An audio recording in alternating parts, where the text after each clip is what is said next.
Hello everyone, welcome back to learn easily channel. ಈ ಒಂದು ವಿಡಿಯೋದಲ್ಲಿ ನಾವು D.H. ಲಾರೆನ್ಸ್ ರವರ ಎನ್ಸ್ಲೇವ್ಡ್ ಬೈ ದ ಸಿವಿಲೈಸೇಷನ್ ಅಂದರೆ ನಾಗರಿಕತೆಯಿಂದ ಗುಲಾಮರಾದವರು ಈ ಒಂದು ಸ್ಪೀಚ್ನ ಕನ್ನಡದ ಸರಳವಾದಂತಹ ಒಂದು ಸಮರಿಯನ್ನು ಡಿಸ್ಕಸ್ ಮಾಡೋಣ. ನಿಮಗೆ ಸ್ಕ್ರೀನ್ನ ಮೇಲೆ ಕೀ ಪಾಯಿಂಟ್ಸ್ ಕಾಣಿಸ್ತಾ ಹೋಗುತ್ತೆ. ನೀವು ಕೊನೆಯಲ್ಲಿ ಈ ಇಂಗ್ಲೀಷ್ ಸಮರಿ PDF ಅನ್ನು ಸಹ ಡೌನ್ಲೋಡ್ ಮಾಡಿಕೊಳ್ಳಬಹುದು. D.H. ಲಾರೆನ್ಸ್ ರವರು ಈ ಎನ್ಸ್ಲೇವ್ಡ್ ಬೈ ದ ಸಿವಿಲೈಸೇಷನ್ ನಾಗರಿಕತೆಯಿಂದ ಮನುಷ್ಯರು ಹೇಗೆ ಗುಲಾಮರಾಗುತ್ತಾರೆ ಎಂಬುದರ ಬಗ್ಗೆ ತಮ್ಮ ಈ ಒಂದು ಸ್ಪೀಚನ್ನು ನೀಡಿರ್ತಾರೆ. ಇಲ್ಲಿ ಮನುಷ್ಯರು ಸಾಮಾನ್ಯವಾಗಿ ತಮ್ಮ ಕಲಿತಿರ್ತಕ್ಕಂಥ ವಿಷಯಗಳನ್ನೇ ಅನುಸರಿಸ್ತಾರೆ ಹೊರತು ತಮ್ಮ ಒಳಗಿನ ಒಂದು ವಿವೇಚನೆ ಭಾವನೆಗಳನ್ನು ಯಾವುದೇ ಕಾರಣಕ್ಕೂ ಲೆಕ್ಕಿಸೋದಿಲ್ಲ ಅಂತ ಹೇಳ್ತಾರೆ. ಅಂದರೆ ಈ ಒಂದು ಗುಲಾಮಗಿರಿಯ ತೊಂದರೆಗೆ ನಾವೆಲ್ಲ ಚಿಕ್ಕವರಿದ್ದಾಗಲೇ ನಾವು ಸಿಕ್ಕಿ ಹಾಕ್ಕೊಳ್ತೇವೆ. 5 ವರ್ಷ ವಯಸ್ಸಿನಲ್ಲಿದ್ದಾಗ ನಮ್ಮನ್ನು ಶಾಲೆಗೆ ಕಳಿಸಲಾಗುತ್ತೆ. ಅಲ್ಲಿಂದಲೇ ಈ ಗುಲಾಮರನ್ನಾಗಿ ಮಾಡುವ ಒಂದು ಪ್ರಕ್ರಿಯೆ ಶುರುವಾಗುತ್ತೆ. ಶಾಲೆಗೆ ಹೋದಂತಹ ಮಗು ಅವನು ಶಿಕ್ಷಕಿಯರು ಮತ್ತು ಯುವತಿಯರು, ಅದಾದ ನಂತರ ಮಹಿಳೆಯರು ಮತ್ತು ಆ ಒಂದು ವೃದ್ಧರ ಕೈಗೆ ಸಿಕ್ಕಿಬೀಳ್ತಾನೆ. ಅವರೆಲ್ಲರೂ ಸಹ ಈ ಒಂದು ಮಗುವಿನ ಮೇಲೆ ಮುಗಿಬೀಳ್ತಾರೆ. ಅವರು ತಮ್ಮ ಅಧಿಕಾರ, ತಮ್ಮ ಸರಿತನ, ತಮ್ಮ ಶ್ರೇಷ್ಠತೆಗಳ ಸಂಪೂರ್ಣವಾದಂಥ ಒಂದು ವಿಶ್ವಾಸದಿಂದ ಆ ಮಗುವನ್ನು ರೂಪಿಸಲು ಪ್ರಾರಂಭಿಸ್ತಾರೆ, ಆ ಪುಟ್ಟ ದೆವ್ವವನ್ನು ಮಾಡಲು ಪ್ರಾರಂಭಿಸ್ತಾರೆ ಅಂತ ಹೇಳ್ತಾರೆ. ಇಲ್ಲಿ ಶಾಲಾ ಶಿಕ್ಷಕಿಯರು ಚಿಕ್ಕ ಮಕ್ಕಳನ್ನು ತಮ್ಮ ಹಿಡಿತದಲ್ಲಿ ಇಟ್ಕೊಳ್ತಾರೆ. ತಾವೇ ಸರಿ ಎಂಬ ಅಹಮಿನಿಂದ ಅವರನ್ನು ಒಂದು ರೀತಿ ಸಿವಿಲೈಸೇಷನ್ ಹೆಸರಿನಲ್ಲಿ ಗುಲಾಮರನ್ನಾಗಿ ಮಾಡ್ತಕ್ಕಂಥ ಪ್ರವೃತ್ತಿ ಪ್ರಾರಂಭವಾಗುತ್ತೆ.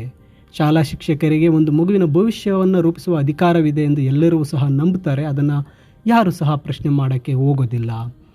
ಇಲ್ಲಿ ಜೆಸ್ಯುಯೇಟ್ ಪಾದ್ರಿಗಳು ಒಂದು ಮಾತನ್ನು ಹೇಳ್ತಾರೆ, ನನಗೆ 7 ವರ್ಷದವರೆಗಿನ ಮಗುವನ್ನು ಕೊಡಿ ಮತ್ತು ನಾನು ಅವನನ್ನು ಉಳಿದ ಜೀವನಕ್ಕೆ ರೂಪಿಸಿ ನೀಡ್ತೇನೆ ಅಂತಕ್ಕಂತಹ ಮಾತಂದರೆ ಆ ಪಾದ್ರಿಗಳು ಚಿಕ್ಕ ವಯಸ್ಸಿನ ಮಕ್ಕಳನ್ನು ತಮ್ಮ ಹತೋಟಿಯಲ್ಲಿಟ್ಟರೆ ಅವರ ಭವಿಷ್ಯವನ್ನು ತಾವೇ ನಿರ್ಧರಿಸಬಹುದು ಅಂತ ಹೇಳ್ತಾರೆ. ಅದು ಸರಿ, ಶಾಲಾ ಶಿಕ್ಷಕಿಯರು ಈ ಒಂದು ಜೆಸ್ಯುಯೇಟ್ಗಳಷ್ಟು ಬುದ್ಧಿವಂತರ ಅಲ್ಲದೇ ಇದ್ದರೂ ಕೂಡ ಮಕ್ಕಳನ್ನು ಸಹ ಅವರು ಒಂದು ರೀತಿಯಾಗಿ ರೂಪಿಸ್ತಾ ಹೋಗ್ತಾರೆ. ಇಲ್ಲಿ ಶಾಲಾ ಶಿಕ್ಷಕರು ಚಿಕ್ಕ ಹುಡುಗರನ್ನು ಇಂದಿನ ಸಮಾಜದಲ್ಲಿರುವಂತಹ ಮನುಷ್ಯರನ್ನಾಗಿ ಮಾಡ್ತಾರೆ. ಇಲ್ಲಿ ಲೇಖಕರು ಒಂದು ಪ್ರಶ್ನೆಯನ್ನು ಕೇಳ್ತಾ ಇದ್ದಾರೆ, ಶಾಲಾ ಶಿಕ್ಷಕಿಯರಿಗೆ ಮನುಷ್ಯನ ಭವಿಷ್ಯವನ್ನು ರೂಪಿಸುವ ಅರ್ಹತೆ ಇದೆಯೇ ಅಂತಕ್ಕಂತಹ ಪ್ರಶ್ನೆಯನ್ನು ಕೇಳ್ತಾರೆ. ಇಲ್ಲಿ ಆ ಶಾಲಾ ಶಿಕ್ಷಕರು ಬಹುತೇಕ ಉತ್ತಮವಾದಂಥ ಮಹಿಳೆಯರಾಗಿರ್ತಾರೆ. ಅವರು ಒಳ್ಳೆಯರಾಗಿರ್ತಾರೆ, ಉತ್ತಮ ಉದ್ದೇಶಗಳನ್ನು ಹೊಂದಿರ್ತಾರೆ. ಆ ಶಿಕ್ಷಕಿಯಾಗಲು ಅವರು ಒಂದು ಪರೀಕ್ಷೆಯನ್ನು ಬರೆದು ತೇರ್ಗಡೆಯಾಗಿ ಶಿಕ್ಷಕಿಯರಾಗಿರ್ತಾರೆ. ಮತ್ತು ಇಲ್ಲಿ D.H. ಲಾರೆನ್ಸ್ ರವರು ಪ್ರಶ್ನೆಯನ್ನು ಕೇಳ್ತಾರೆ, ಕೇವಲ ಪರೀಕ್ಷೆಯನ್ನು ಪಾಸು ಮಾಡಿದರೆ ಅವರು ಆ ಮಕ್ಕಳನ್ನು ರೂಪಿಸಲು ಅರ್ಹರಾಗ್ತಾರೆ. ಯಾಕಂದರೆ ಎಲ್ಲ ಶಾಲಾ ಶಿಕ್ಷಕಿಯರು ಮದುವೆಯಾಗಿರೋದಿಲ್ಲ. ಆ ಸ್ತ್ರೀಯರು ಕೆಲವರು ಯುವತಿಯರಾಗಿರ್ತಾರೆ, ಮಧ್ಯ ವಯಸ್ಸಿನವರಾಗಿರ್ತಾರೆ, ವೃದ್ಧೆಯರಾಗಿರ್ತಾರೆ. ಅವಿಯುತ್ತೆ ಅವರು ಮದುವೆ ಆಗಿಲ್ಲದೆ ಇರೋದರಿಂದ ಅವರಿಗೆ ಪುರುಷರ ಬಗ್ಗೆ ಏನೂ ತಿಳಿದಿರೋದಿಲ್ಲ.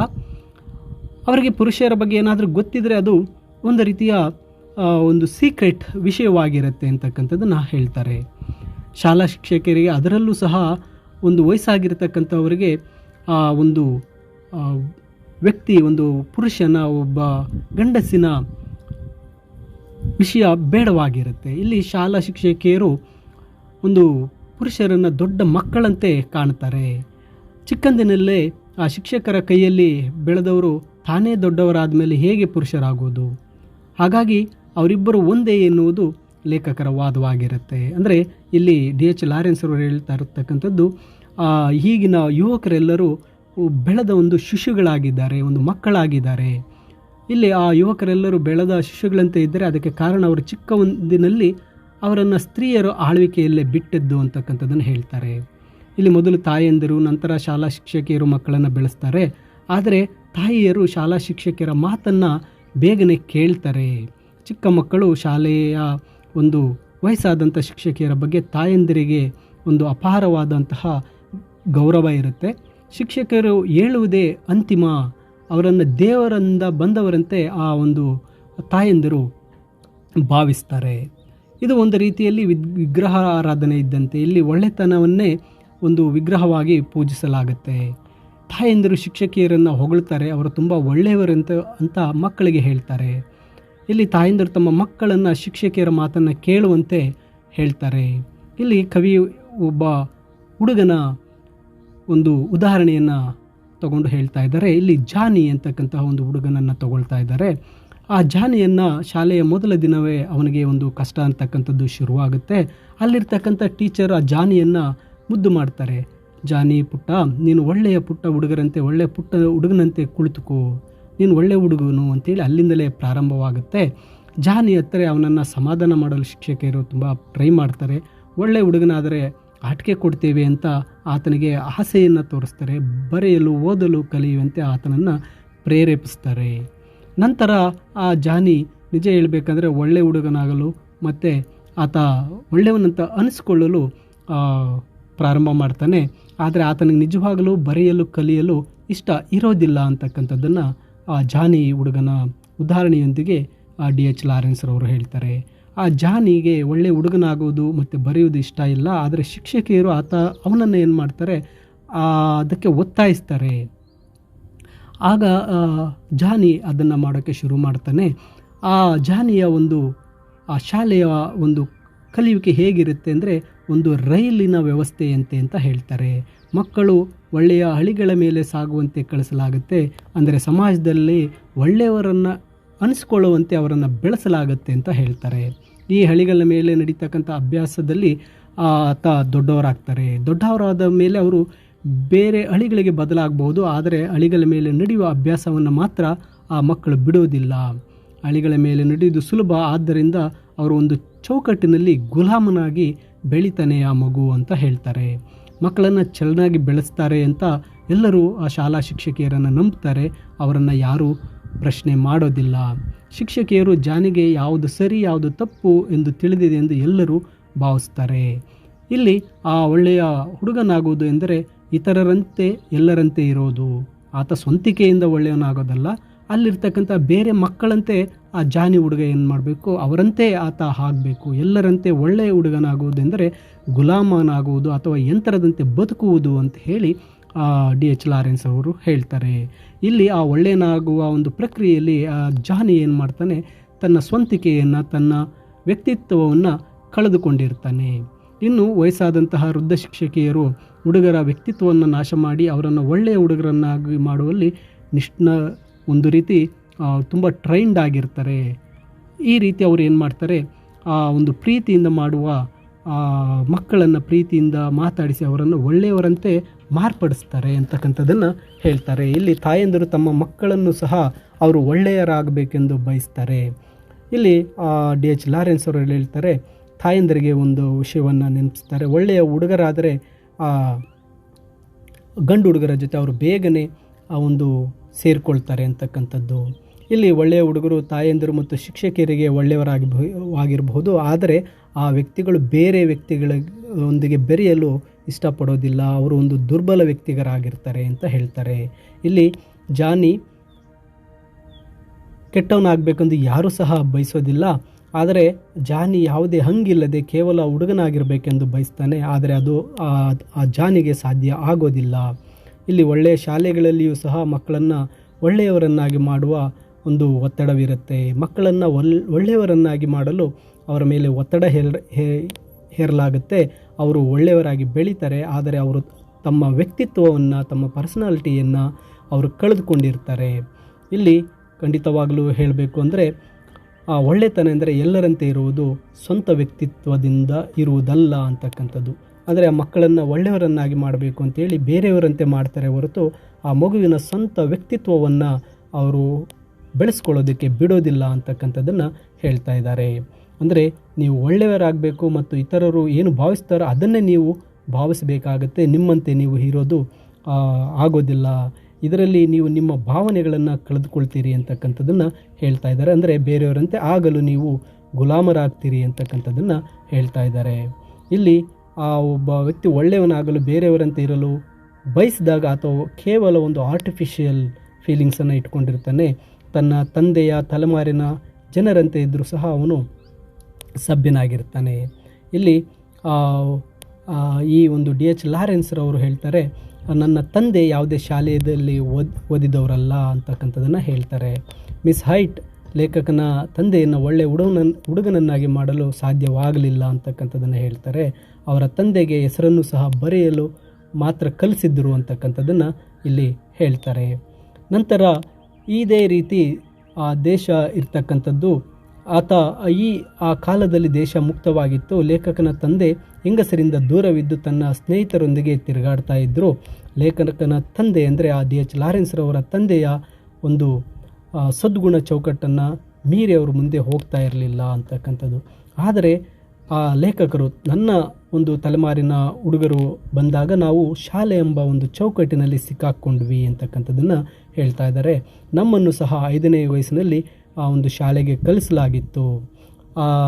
ನನಗೂ ಸಹ ಜಾನಿಗೆ ಮಾಡಿದಂತೆ ಮಾಡಲಾಗಿತ್ತು. ಆದರೆ ಆ ಮುದ್ದಾಟಗಳಿರಲಿಲ್ಲ, ಶಿಸ್ತನ್ನು ಹೇರಲಾಗಿತ್ತು ಅಂತಕ್ಕಂಥದ್ದನ್ನು ಹೇಳ್ತಾ ಇದ್ದಾರೆ.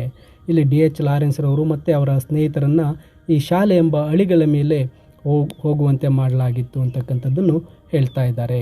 ಇಲ್ಲಿ ಹೆಚ್ಚಿನ ಮಕ್ಕಳು ನಮ್ಮ ಶಾಲೆಯಲ್ಲಿದ್ದವರೆಲ್ಲ ಒಂದು ಗಣಿಗಾರರಾಗಿದ್ದರು ಅಂತ ಅವರು ಹೇಳ್ತಾರೆ. ಅವರೆಲ್ಲರೂ ಸಹ ಶಾಲೆಯನ್ನು ದ್ವೇಷಿಸ್ತಾ ಇದ್ದರು ಅಂತಕ್ಕಂಥದ್ದನ್ನು ಸಹ D.H. ಲಾರೆನ್ಸ್ ರವರು ಹೇಳ್ತಾರೆ. D.H. ಲಾರೆನ್ಸ್ ರವರು ಶಾಲೆಯ ಮೊದಲ ದಿನ ತಾವು ಹತ್ತಿದ್ದನ್ನು ಇಲ್ಲಿ ನೆನಪಿಸ್ಕೊಳ್ತಾರೆ. ಆ ಶಾಲೆಯಲ್ಲಿ ಸೆರೆಯಾಳಾದಂತೆ ಒಂದು ಖೈದಿಯಾದಂತೆ ಅವರು ಭಾವಿಸಿದರು. ಈ ಥರ ಬೇರೆ ಹುಡುಗರು ಸಹ ಅದೇ ರೀತಿ ಭಾವಿಸ್ತಾ ಇದ್ದರು. ಅವರು ಶಿಕ್ಷಕರನ್ನು ಜೈಲರ್ಗಳಂತೆ ಕಾಣ್ತಾ ಇದ್ದರು. ಮಕ್ಕಳು ಓದಲು ಬರೆಯಲು ಕಲಿಯುವುದನ್ನು ಅವರು ದ್ವೇಷಿಸ್ತಾ ಇದ್ದರು.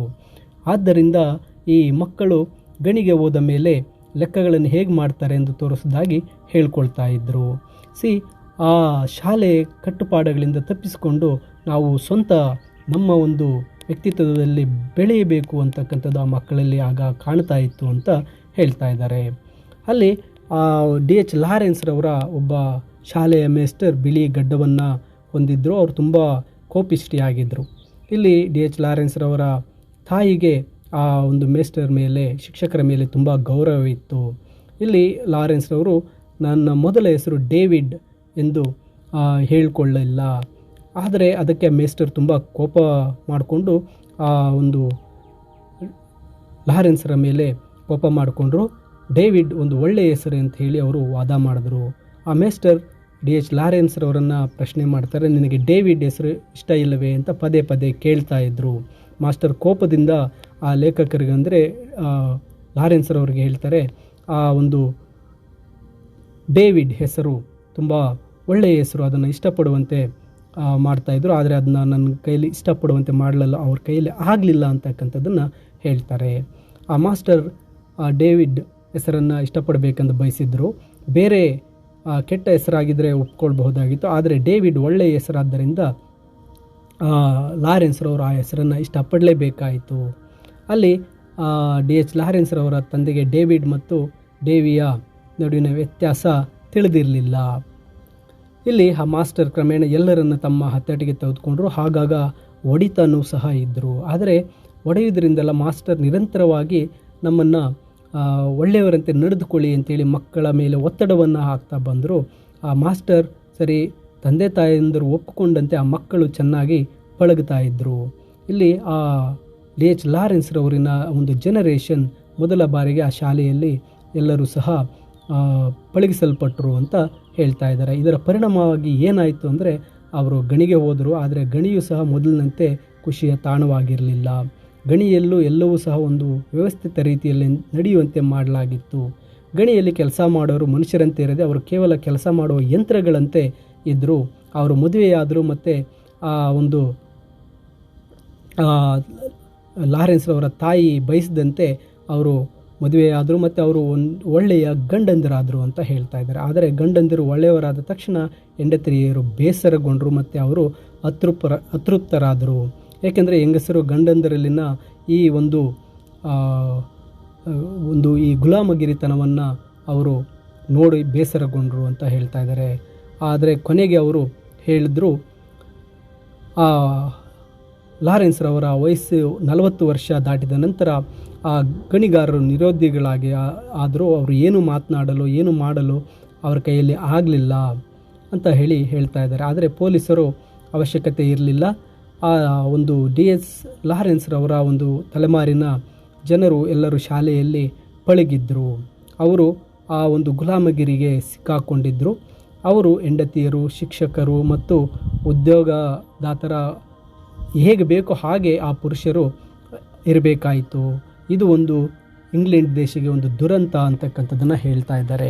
ಅಂದರೆ ಆ ಶಾಲೆಗಳಲ್ಲಿ ಹೇಗೆ ಕಲಿಸ್ತಾರೋ ಬೇರೆಯವರು ಹೇಗಿರಬೇಕು ಹಾಗೆ ಇರುವಂತೆ ಕಲಿಸಿ ಅವರನ್ನೆಲ್ಲರೂ ಏನು ಮಾಡಿದ್ರು, ಎನ್ಸ್ಲೇವ್ ಮಾಡಿದ್ರು. ಈ ನಾಗರಿಕತೆ ಹೆಸರಲ್ಲಿ ಒಂದು ಗುಲಾಮರನ್ನಾಗಿ ಮಾಡಿದ್ರು. ಆ ಶಾಲೆಗಳಲ್ಲಿ ಕಲಿತಕ್ಕಂತಹ ನಾವು ನಮ್ಮ ಮಕ್ಕಳು, ಆ ಮಕ್ಕಳು ತಮ್ಮ ವ್ಯಕ್ತಿತ್ವವನ್ನು ವ್ಯಕ್ತಪಡಿಸಲು ಆಗಲಿಲ್ಲ ಅಂತ ಹೇಳಿ ಈ ಒಂದು ಸ್ಪೀಚ್ನಲ್ಲಿ ತಿಳಿಸಿರ್ತಾರೆ. ಈ ಒಂದು ಸ್ಪೀಚ್ನ ಇಂಗ್ಲೀಷ್ ಸಮರಿ PDF ವಿಡಿಯೋದ ಡಿಸ್ಕ್ರಿಪ್ಷನಲ್ಲಿ ನೀಡಿರ್ತೇನೆ, ನೀವು ಡೌನ್ಲೋಡ್ ಮಾಡಿಕೊಳ್ಳಬಹುದು. ಹಾಗೆ ಹೆಚ್ಚಿನ ವಿಡಿಯೋಗಳನ್ನು ನೋಡಲು ತಪ್ಪದೆ ಲರ್ನ್ ಈಸಿಲಿ ಚಾನಲ್ಗೆ ಸಬ್ಸ್ಕ್ರೈಬ್ ಮಾಡಿ ಅಂತ ಹೇಳ್ತಾ ಎಲ್ಲರಿಗೂ ಧನ್ಯವಾದಗಳು.